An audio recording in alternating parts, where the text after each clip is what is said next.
Hey guys, this is Camfrey15 back at it with another video for you guys, and I'm back with another Black Clover arc review for you guys. And this week we are covering the next arc in the Black Clover storyline, and that is the Witch's Forest arc, which dives more into uh, more Vanessa territory, as well as we see obviously the power up that Asta receives in this arc alone by the end of this arc, as well as we're at the start, we're introduced to a new character who we'll see who's be essentially a main integral character in the next arc, which is the Royal Knights exam arc. Yeah, this arc is freaking crazy. Because you have a bunch of stuff. Not only the start is kind of crazy from the start when you get the whole they foreshadow the whole, William Vengeance, twist they do later. Now, fun fact to let you guys know, I actually surprisingly finished all of Black Clover. So, in a way, I'm kind of just giving you my basic overviews of these arcs instead of like I said earlier on, like, oh, I'm watching these arcs for the first time and my thoughts and everything, but I know what's going on and stuff like that, which I kind of regret doing, not making this arc review come out faster.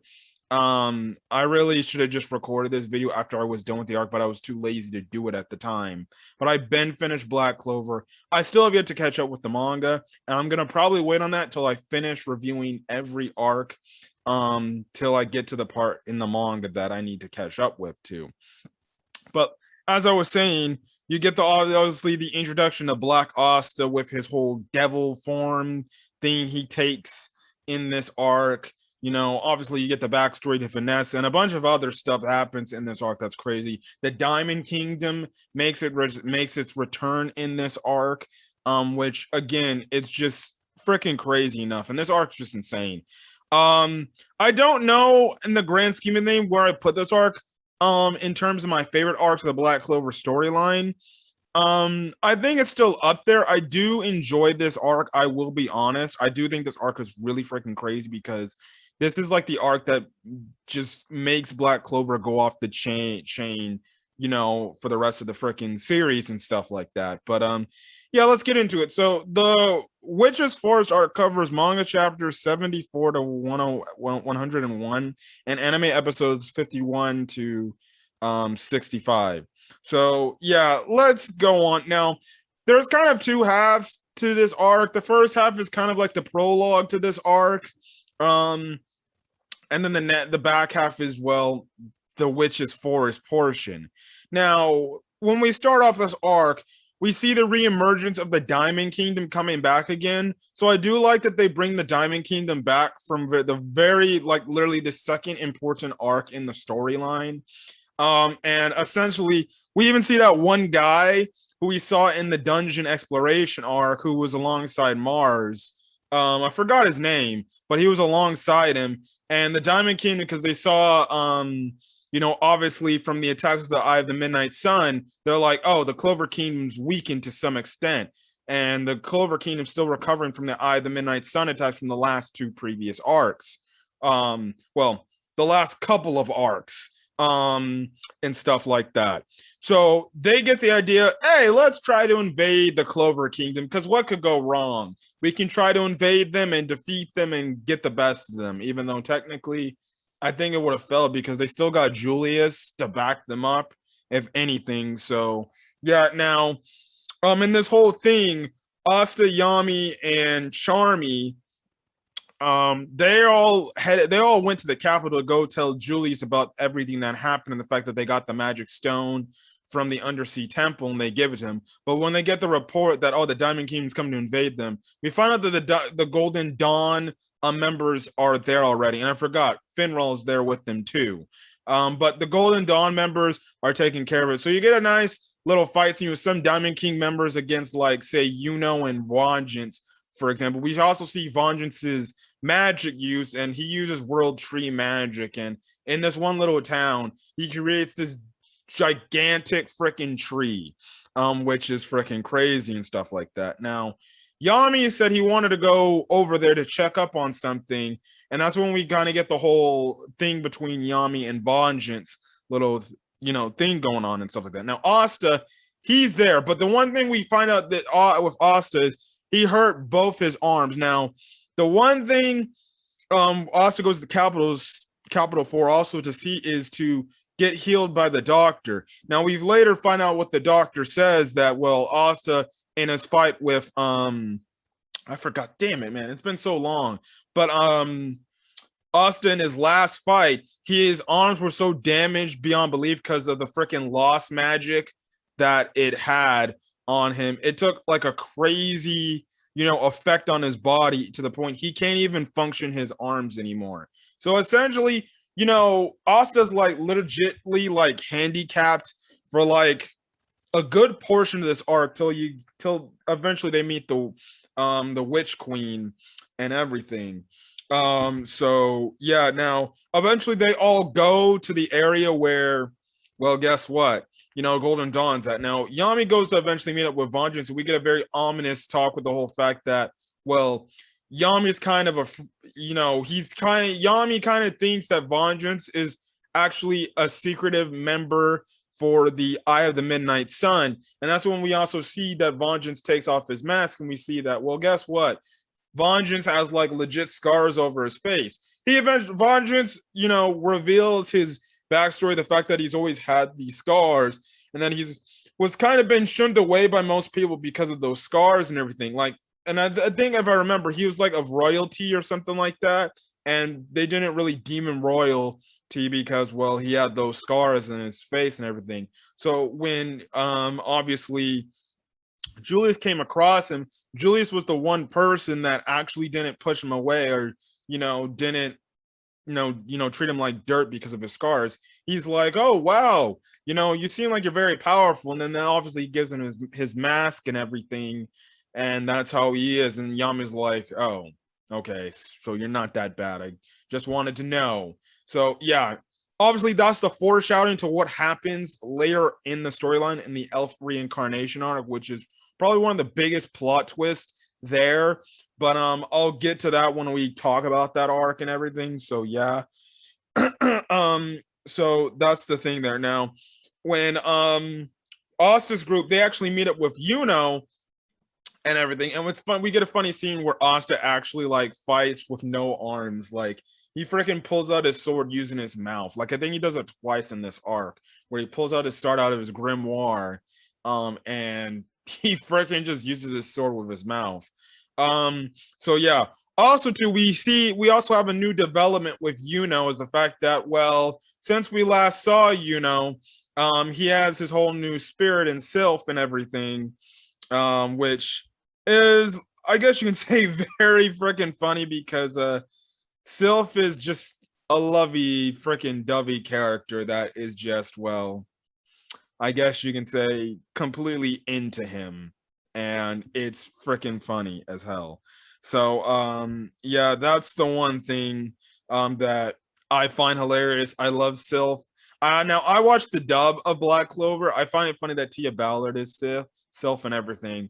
But yeah, that's when we first get, I think this is the first time we get introduced to freaking Sylph there. And also Charmy, obviously we know, is fawning over freaking Yuno. So obviously the two kind of have a little lover's quarrel. Essentially, Sylph is like in the same boat. She's in love with Yuno as well, which is freaking hilarious between the dynamic, because Yuno's like, can you please shut up? And Sylph just won't shut up and everything. But yeah. But another character we're also introduced to for the first time is related to Finral's character, and that is the character of Longers, who AKA is a absolute a-hole. Like, when I mean he is an a-hole, he's an a-hole. He's one of those dickish characters. Essentially calls Finral trash, and he calls Finral like, you're not even royalty because you're just you're a failure. So in a way, freaking Finral's kind of in the same boat as Noel, where family members think, well, really his family member in Longris doesn't really respect him for who he is and everything. The only difference between the Noel and Finral dynamic is the fact that Finral is the older brother compared to Longris. Longris is actually his younger brother, and Longris actually treats him like utter trash. Now they have the same type of magic. They have spatial magic, but Longris is more advanced with his spatial magic, and he can actually use his spatial magic for offensive attacks, unlike Finral, who can't.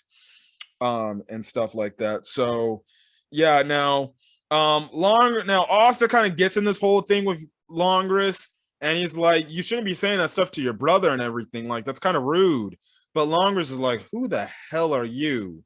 And obviously Asta's like, I'm freaking Asta from the Black Bulls. And Longris is like, oh yeah, I heard of you. You're the filthy commoner and everything, and stuff like that. Now, eventually gets to the point where Yuno steps up after Longris starts trash talking him, and Yuno's like, listen, this guy's my rival, and he's gonna aspire, and we're both aspiring to be the Wizard King.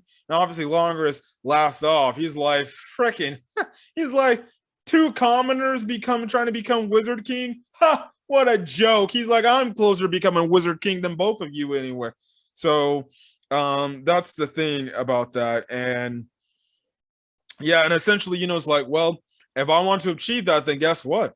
I'll take the freaking captain of the I'll be the captain of the Golden Dawn. Now, the interesting thing here with Longris is the vice captain of the Golden Dawn. So obviously, Longris gets kind of pissed off, and he walks away. He's like, you can think you're gonna get that, but I'm not gonna allow you to. So yeah, now that's the thing.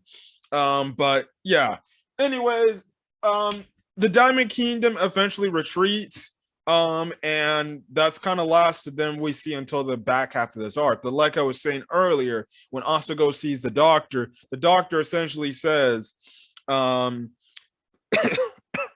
because of his arm injuries and how serious the magic were used against him on those arms, he essentially lost the function of his arms and will never be able to use the function of his arms again. So you have these scenes where obviously Asta is kind of blue and down because of it and everything, but Asta still has the courage to find another way to continue to fight, even though he has no function of his arms. Now, the one thing I loved about the last arc, in the Undersea Temple arc, was the fact that, well, we got to see the Black Bull characters really, come together and really truly be inspired thanks to Asta's, determination. Well, obviously, the other Black Bull members, which I love to see, is the fact that, well, after getting this understanding about what is truly happening or what truly happened to Asta, they all feel bad for Asta.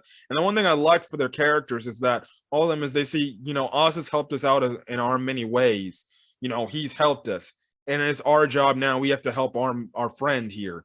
So you have all the Black Bull members go on their own individual journeys to find a way to heal Asta and make him have function in those arms again, which I definitely do love. Because I definitely, you have the development from the last arc where they all together as a group connect and they work together, as well as even in past arcs, they had better understandings of each other. And I like the whole fact that, well, now, Asta in a way has done things for us to make us better. Let's do something for him now. So I definitely did like that. Now, Noelle and Finral, they go to the house of these two characters named Domina and Fanzel. We kind of get a flashback, and I heard the whole thing with Fanzel is a lot more depicted better in the anime compared to the manga. I think from what people said in the manga, they kind of go briefly over Fanzel and they don't go much in depth about him. But in the anime they really do, and you get a flashback scene to when Asta was first training before he left to become a magic knight and everything. He met Fanzel and they bonded and became friends and everything, and Asta eventually saved him from this one chick who was out to kill him. The one thing we also do find about Fanzel and Domina is the fact that they are actually Fanzel actually originated from the Diamond Kingdom. And he essentially was an escaped runaway because he couldn't handle what the Diamond Kingdom was doing. Now, he then met Domina, who is actually, a witch from the main title of this arc, The Witch's Forest, and everything. Now, eventually, Noelle and Finral, they go to Asta and hey, our friend Asta has lost function of his arms. we need to find a way to heal his arms again, and stuff like that. And essentially Domina's like, well, there is a way. Maybe if we go to like the witch's forest, the queen there could probably do something about it, but then again, it's not the best idea. And stuff like that. Now, that's when Finral gets the idea, is like, oh, we haven't seen Vanessa for quite a while. Maybe she actually went there to go find some answers and stuff like that. So yeah, now Domina actually is like, wait, Vanessa's going back to the witch's forest, and they're like, yeah, and they're like, and obviously like, well, yeah, I guess. And Domina's like, well, if she goes back there, she's fucking screwed, because essentially we find out Vanessa essentially ran away from home, and essentially the fact that if Vanessa returns to the witch's forest, there's a chance that she might never return ever again, and stuff like that. So eventually what happens is the whole standpoint, Asta is able to join them too, because eventually overhears this whole aspect of the fact that his members are trying to help him get function for his arms. I definitely did love that. Like, and I definitely did like that. And the fact that Asta's like, I've been blessed with so many great friends, because we know Asta, really, he didn't have nobody that ever was able there to back him and have his back no matter what. And the fact that, these people are like, he acknowledges every member in the group. He's like, they really have my back. I really have some great, amazing friends and stuff like that. So, that's definitely freaking crazy and everything. Now, we call her Vanessa. Now, Vanessa ends up meeting the queen. And essentially, Vanessa tells, obviously, the queen of the witches, like, hey, my friend lost complete function of his arms. I need you to do something about it and everything, and stuff like that. So I need you to find out how to dispel this ancient curse spell on my friend and stuff like that. Now, the queen is kind of, well, a douchebag, and she's like, oh, so after all this time, you finally come back home and you're asking me for a favor. Well, then, you got to do something in return for me. And that's the whole thing. And the standpoint is, eventually, we find out that the Diamond Kingdom is invading the witch's forest again. On top of it, when Asta, Noelle, and the others eventually get to the witch's forest, we see how the witch's forest is very lush and everything. And two, they have like these sentry-like drones that attack the moment you're seen and everything, so they kind of have to sneak in. Also, another thing about the witch's forest that is interesting is the witch's forest is, well, straight up made of girls. So, AKA, it's like the island where Boa Hancock and the other Kuja pirates from One Piece are on, as well as, guess, if you want to tie it into like Wonder Woman, it's like Themyscira, the fact that only women live on in this disclosed region, and men are not even allowed. Like, we see like the women witches, they just hate men with a burning passion, and really they don't like Domina too much because, well, she left the witch's forest and she fell in love with a freaking man. And everything. So that's the whole thing there, with that gets things to be even freaking crazy and stuff like that. But as I was saying, I'm trying to find the guy. But essentially what we see happening here is, well, we see the Diamond Kingdom invading yet again. On top of it, from the standpoint, the Eye of the Midnight Sun are also invading because, well, it's a freaking coincidence that, well, there is a magic stone in this freaking region and stuff like that. So, yeah, and it just becomes a freaking three-way. Now, when Asta and the others finally confront the queen, they look to go save Vanessa. Now, Vanessa's shocked that they even showed up.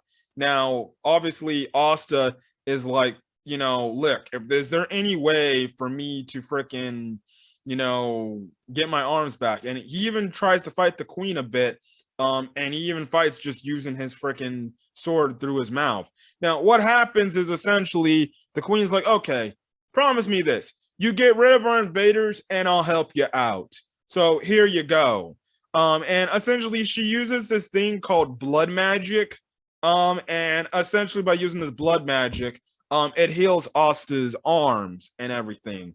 So Asta's complete functioning of his arms, and Asta says, "Don't worry, I'll stop the Eye of the Midnight Sun and the Diamond Kingdom from invading." Now, like I said, this is when the arc goes from freaking crazy to just batshit insane, and you just have a bunch of freaking fights just taking place and everything. Because you got the Diamond Kingdom appearing. So one, we see Mars return again, and this Mars, obviously from the last arc, is a very much changed personality Mars, where he's more humanized and everything. Now, Fonzel actually goes to confront the Diamond Kingdom, and we also do find out that, well, Fonzel actually used to train Mars and the guy next to Mars, the mostly kind of somewhat one of the mini main antagonists of this arc, Ladros, who's kind of a flamboyant like character.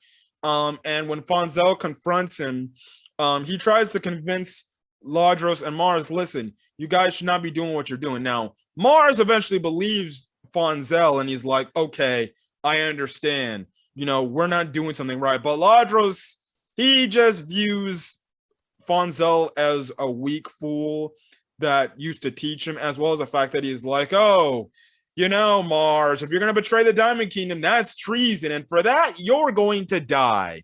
And Ladros is essentially the character that essentially kicks Fonzel and Mars's ass for like the next freaking, few minutes we see them and stuff like that. Now, this time, the Eye of the Midnight Sun are led by Fauna. And the most interesting thing is when they always cut over to Fauna and Mars has this feeling like, I have this feeling like somebody I know is around me. I just know why.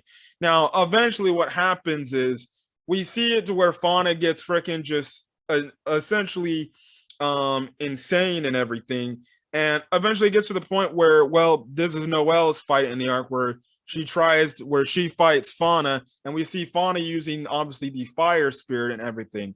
And it literally takes Noelle using damn near all of her true power. Not really her true power, because we know what Noelle can truly do later in this game. But she literally freaking uses like literally a full power sea dragon's roar against Fauna that seemingly looks to take her out, but Fauna gets right back up, and she gets into the whole same type of thing as the last guy in the last arc, or she reveals a third eye and everything, and she's losing just control of herself, and she's getting off this crazy types of heat that is actually like can like legitly kill you. Now, the thing is, what happens is the fact that eventually Mars and Fonzel eventually escape Ladros for the time being. And essentially when Mars sees Fauna, he's like, Fauna? And he remembers that, well, Fauna is the kid, obviously his love interest, the two characters that, in a way were connected together, but sadly Mars was forced to kill her, because Mars was supposed to kill her, because those were the rules of the Diamond Kingdom and everything. And he's like, and him and Asta work together hand in hand to bring Fauna back and wait and snap her out of reality. And it happens, and Mars does it. And Fauna remembers who she truly is, and her and Mars connect. You have this lovely, you have this really great, I guess you can say these characters seeing each other again, that it really touches the heart. Now I do remember when I first saw this, I didn't put two and two together from the standpoint, oh shit, Fauna was Mars's friend that he killed. That's that same Fauna, and everything, which is just insane as is. So they have a very adorable, cute moment to where, they're happy that they found each other again. And now in a way they're kind of free, so they can do their dreams of traveling the world together and seeing the world together like they promised when they were kids. Essentially, it isn't a coincidence of the fact that Mars and Fauna are clearly into each other, and they clearly like each other, like each other to the point they're in love, which is freaking adorable, because they make a few references like, you guys flirting over there? And they're like, no, we're not doing anything. Just calm down. Anyways, Ladros actually returns and gets involved in this damn fight again. And this is when I said things go from freaking hecticness to craziness. Asta is starting to fight him, but Ladros is getting the better of Asta, and it's getting to the point where Asta's damn near about to die. Then we cover the witch, and the witch is like, you're using the blade that uses anti-magic that has something to do with devils and stuff like that. I forgot. And she's like, I knew there was something within you that was very interesting. At some point you're gonna gain this power, but let me speed up the process. And essentially, the queen essentially releases Asta's dark power within him to make it come out and be brought out. And essentially, you just have Asta within himself looking at this gigantic freaking silhouette, which we later know was Asta's devil. And Asta's like, what the hell is going on? And it's like the devil take that entity. I'll just say that entity takes control of Asta's body, with Asta having some of his consciousness back, and we see Black Asta for the first time. I'm not trying to be racist. That's what his form is called. What people call his form, they call it Black Asta, which is very freaking funny. Honestly, now that I know that it's a devil form, I don't know why they call it Devil Asta or something like that, but Black Asta is fine with me. It is what it is. And you get this crazy fight between Ladros, who, absorbs this freaking I think he absorbs the Magic Stone's power, and he just goes freaking batshit crazy. And he has a crazy fight with Asta that is one of the best fights in the series. Now I will say for the anime, the animation looks kind of wonky, and it was like really weird. So that's one thing. I will say too, that's the one thing I came out of this arc like, okay, the animation for Ladros versus Black Asta is just very wonky and very weird. But eventually it gets to the point where Asta eventually defeats Ladros, and Ladros understands the wrongs of the wrongs of his wrongs doing, and he eventually turns good by the end of the arc.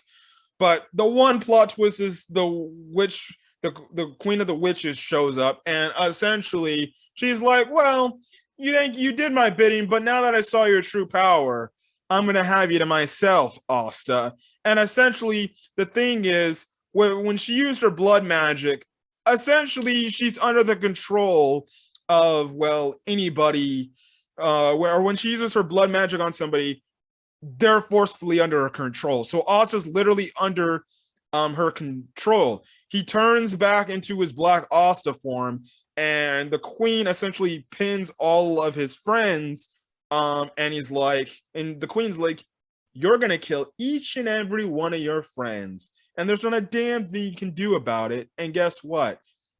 You're gonna be under my control, because I'm gonna have the power of that sword in your body and everything.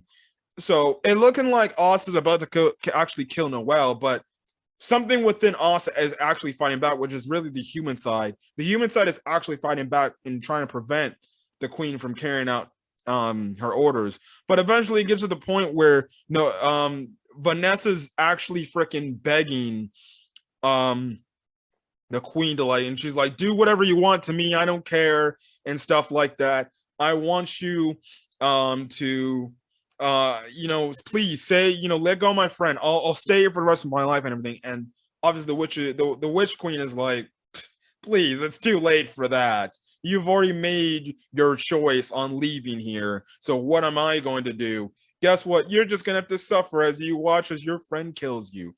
And this is when we kind of get the backstory to Vanessa.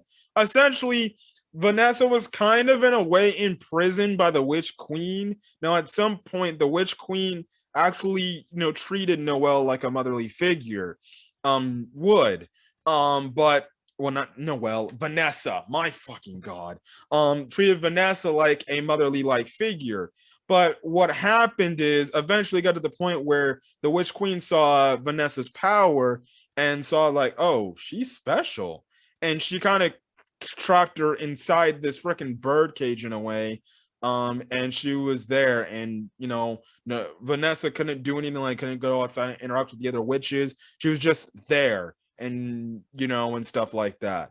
And she was all alone. That is until Yami eventually came out of nowhere and freed her. And it's just speculated that Yami just showed up in the witch's forest just to do some mission, and then he ended up running into it, and he actually frees Vanessa, which later then in turns makes Vanessa join the Black Bulls. Now it's later explained further later on in the story how she truly joins the Black Bulls, but that's her main catalyst to joining Yami and the Black Bulls.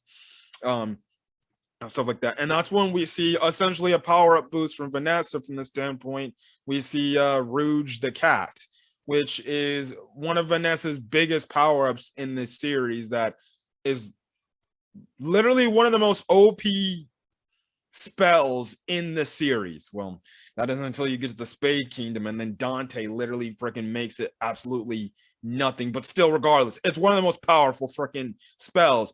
Essentially, what happens is, well, however Vanessa feels towards comrades, which is her members of the Black Bulls, essentially, it's like she changes the fate. So you see a quick flash of, Asta charges at Noelle and literally kills her.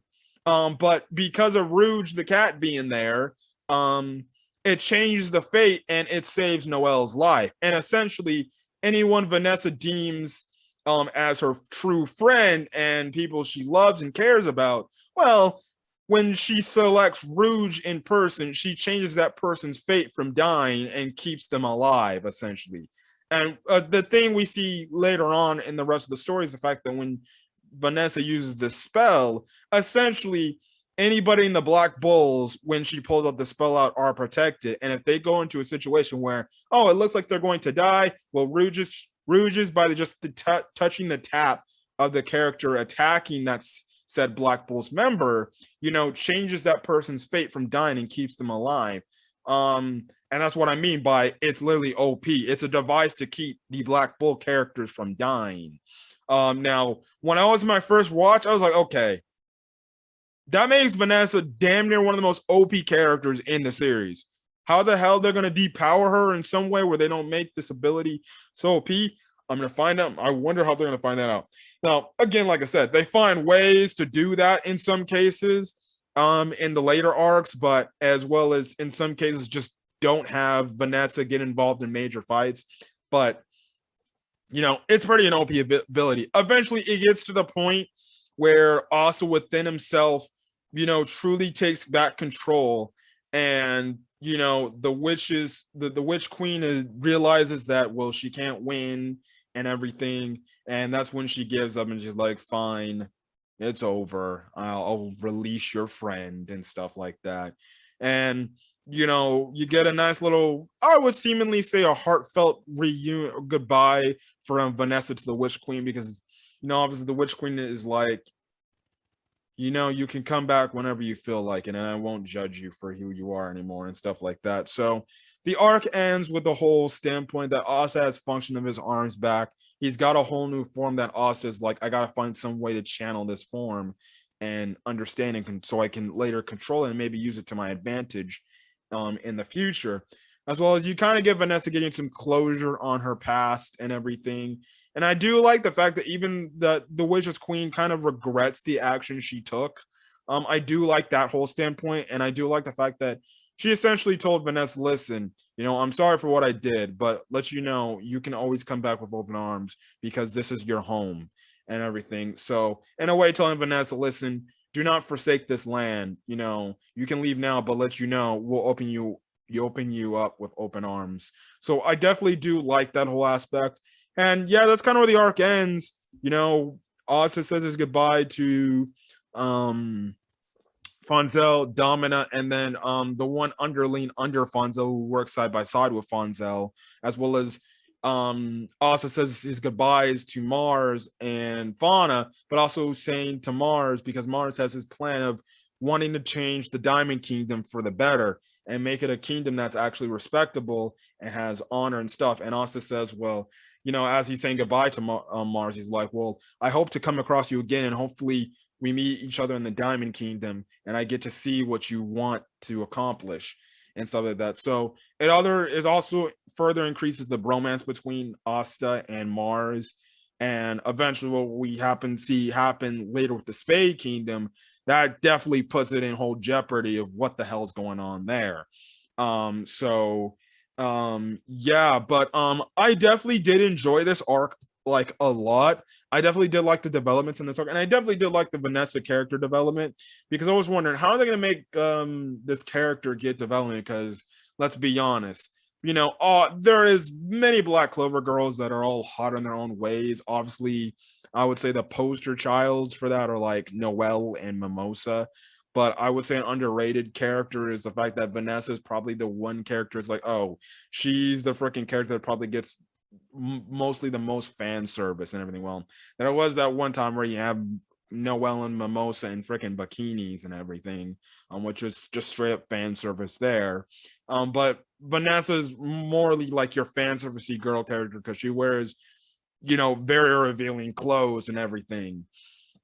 But she gets very good character development that's like some of the best in the series. And again, it's like the one thing I do like about Black Clover is, they Black Clover is probably one of my favorite animes, next to say a My Hero Academia, that they don't treat their girl characters like utter to god damsel in distress princess like characters where they're weak and everything, or they're just there for fan service.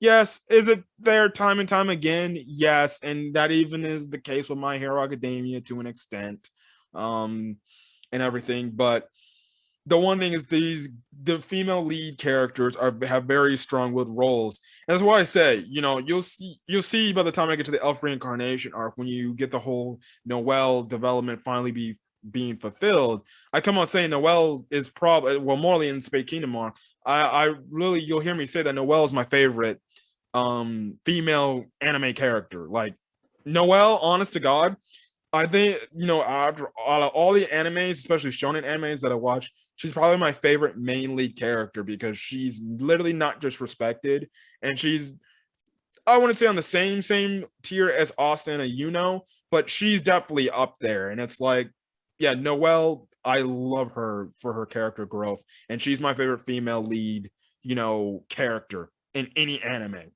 And I never thought I'd be saying that, because at first, I wasn't really into Black Clover, but I definitely do. I like I said, not every female lead character is like that, but most of the female lead characters, Mimosa, Noelle, Vanessa, Charmy, eventually when we see characters like a Gray and stuff like that, I do like the fact that they treat the women characters all strong-willed, and they're not damsel in distress characters. They actually give them nice fight scenes that put them on a respectable tier, and you can actually appreciate these characters. And these characters not really used for fan service purposes and stuff like that. But yeah, I enjoyed the Witch's Forest arc, and I thought it was a really good arc, and I definitely was intrigued when I was doing my first rewatch where the story was going to go. Now, next arc review I'm going to talk about for Black Clover is the next arc, and that is the Royal Knights exam arc, where essentially it gets into the whole, it's like the prologue to the Elf reincarnation arc and everything. But yeah, but we'll be back on the next video for that. I'm going to try to get these videos out as fast as I can, since I did finish Black Clover, so then I can be able to come out with a video where I'm actually reading the manga chapters to you guys. But other than that, that's kind of it. So yeah, anyways, I'm going to catch you guys in the next video. So leave a like if you like this video. Put in the comment section your thoughts on the Witch's Forest arc of Black Clover. Did you like it? Did you not like it? Other thoughts and stuff like that. So yeah, as well as hit that subscribe button if you want to get more Black Clover content. If you're wondering when I'm going to start reviewing the manga chapters on a weekly basis, like I said, when I get caught up with these reviews, and then eventually what's going to happen is I'm going to do videos reacting to the chapter after the Spade Kingdom arc where it left off in the anime. I'll do a whole thing, but I'll talk more about that in my Spade Kingdom arc review, so look forward to that. And we only got the Royal Knights exam arc, then the Elf reincarnation arc, even though that's freaking long, but I'm trying to fit that in one whole video. We got the Heart Kingdom arc, which is the prologue before the Spade Kingdom arc, and then the Spade Kingdom arc, which is, I think I read about So Realm Knight's exam, Elf Reincarnation, Heart Kingdom, and Spade Kingdom. So 4 more videos so I have to record. So I'm gonna have to get to doing my notes and stuff like that. And yeah, but anyways, I'm gonna got it for guys. Hope you guys have a great rest of your day and have a chance this video. Until then, guys, I'll see you guys later. Peace.